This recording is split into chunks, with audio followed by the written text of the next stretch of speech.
বক্তব্য নিয়ে আসছেন 5 নং কলাতলী ইউনিয়নের সংগ্রামী সেক্রেটারি জনাব মোহাম্মদ কবির ইসলাম। জনাব মোহাম্মদ কবির ইসলামকে তার স্বাগত বক্তব্য দেওয়ার জন্য বিশেষভাবে অনুরোধ করছি।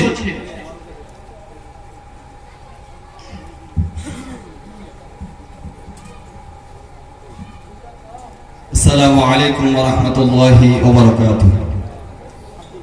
نحمده ونصلي على رسوله الكريم. أما بعد فأعوذ بالله من الشيطان الرجيم. بسم الله الرحمن الرحيم. إن الله يحب الذين يقاتلون في سبيله صفا كأنهم بنيان مرصوص. صدق الله العظيم. বাংলাদেশ জামাত ইসলামী 5 নং কলাতলী ইউনিয়নের উদ্যোগে আজকের সহযোগী ও কর্মী সমাবেশে প্রধান অতিথি হিসেবে উপস্থিত রয়েছেন ভোলা জেলার বিশিষ্ট রাজনীতিবিদ, ভোলা জেলার সংগ্রামী আমির জনাব মাস্টার মোহাম্মদ জাকির হোসেন।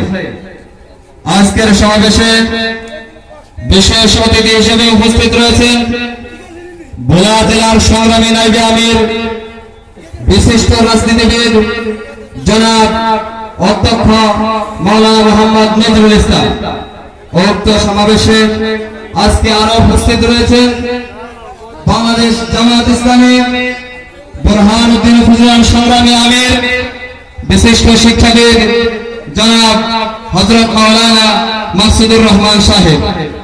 আজকের সমাবেশে আরো উপস্থিত রয়েছেন বাংলাদেশ জামাত ইসলামী মনপুরা উপজেলার সদ্য বিদায়ী আমির, ভোলা জেলার নবনির্বাচিত উলামা বিভাগের সম্মানিত সভাপতি জনাব হযরত মাওলানা হাফেজ রফিকুল ইসলাম সাহেব। আজকের সমাবেশে আরো উপস্থিত রয়েছেন বিশিষ্ট শিক্ষাবিদ ও চিন্তাবিদ মনপুরা উপজেলার নবনির্বাচিত আমির, বিশিষ্ট আলেম দ্বীন প্রিয় উস্তাদ জনাব হযরত মাওলানা আমিনুল ইহসান জসিম সাহেব।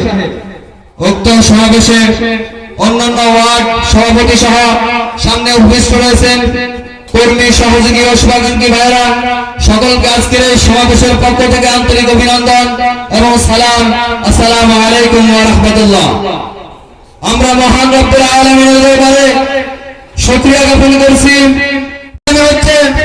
এমন একটি দল এদেশের সমস্ত রায়ের সমস্ত ঘরের মানুষকে পাড়ার মানুষের বঞ্চিত করার একটি কারখানা, ঠিক কিনা? সম্মানিত উপস্থিতি, বাংলাদেশ জামাত ইসলামী এবং ছাত্র শিবির ইসলাম এই সমাজের পালক গুলোকে হযরত আলী রাদিয়াল্লাহু উত্তরসূরি হিসেবে গড়ে তুলবে, ঠিক কিনা? মক্কার জমিনে যখন রাসূল সাল্লাল্লাহু আলাইহি ওয়াসাল্লাম এই দিনের দাওয়াত দিচ্ছিলেন, আপন চাচা আবু লাহাব সহ মক্কার সমস্ত কাফেররা যখন রাসূলের বিপক্ষে দাঁড়িয়েছিল, সেদিন 8 বছরের আলী রাদিয়াল্লাহু দাঁড়িয়ে বলেছিল, ইয়া রাসূলুল্লাহ, আমি আপনার পক্ষে রয়েছি, ঠিক কিনা? শুধু তাই নয়, উহুদের ময়দানে তখন আমাদের মতো যুবক হযরত মুসআব ইবনে উমাইর যখন রাসূলকে হত্যার জন্য কাফেররা ষড়যন্ত্র করছিল, হযরত উমাইর একাই 1000 সৈনিকের ভূমিকা পালন করে সেদিন রাসূলকে রক্ষা করে নিজের জীবনকে বিলিয়ে দিয়েছেন। বাংলাদেশ জামাত ইসলামী চায় এই সমাজের যুবক গুলোকে সেই উমাইর উত্তরসূরি হিসেবে গড়ে তুলবে, ঠিক কিনা? শুধু তাই নয়, যখন এন্তাকিয়ার সমস্ত মানুষগুলা নবীদেরকে হত্যা করার জন্য এক ময়দানে ভূমিষ্ঠ হয়েছিল, সেদিন 70 বছরের হাবিবের চার নবীদেরকে রক্ষা করার জন্য সেই ময়দানে উপস্থিত হয়ে নিজের জীবনকে বিলিয়ে দিয়েছেন।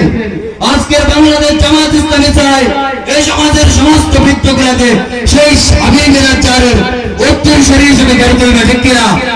আজকের এই সমাজের বালকগুলো যদি আলীর উত্তরসূরি হয়ে যায়, আজকের এই সমাজের যুবকগুলো যদি হযরত উমাইরের উত্তরসূরি হয়ে যায়, আজকের এই সমাজের বৃত্তগুলো যদি হাবিবের চারের উত্তরসূরি হয়ে যায়, তাহলে আগামীর বাংলাদেশ হবে জামাত ইসলামের বাংলাদেশ, ঠিক কিনা?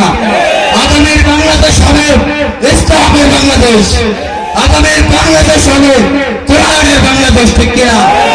পরিশেষে কবির ভাষায় সকলকে জামাত ইসলামের চাদরে আহ্বান জানিয়ে বলতে চাই, যাদের এই কাফেলা বন্ধু চিরদিন বেঁচে থাকবে, সত্যের পথে মুক্তির পথে তোমাকে আমাকে দেখবে। শহীদ খুনে না জানায় হেরার কাফেলা আক্রান্ত হলে এই কাফেলার এই দীপ্ত আঘাতে মৃত জনপদ ক্রান্ত ইনশাআল্লাহ ঠিক কিনা? এরপরে আমি আমার উদ্বোধনী বক্তব্য শেষ করছি।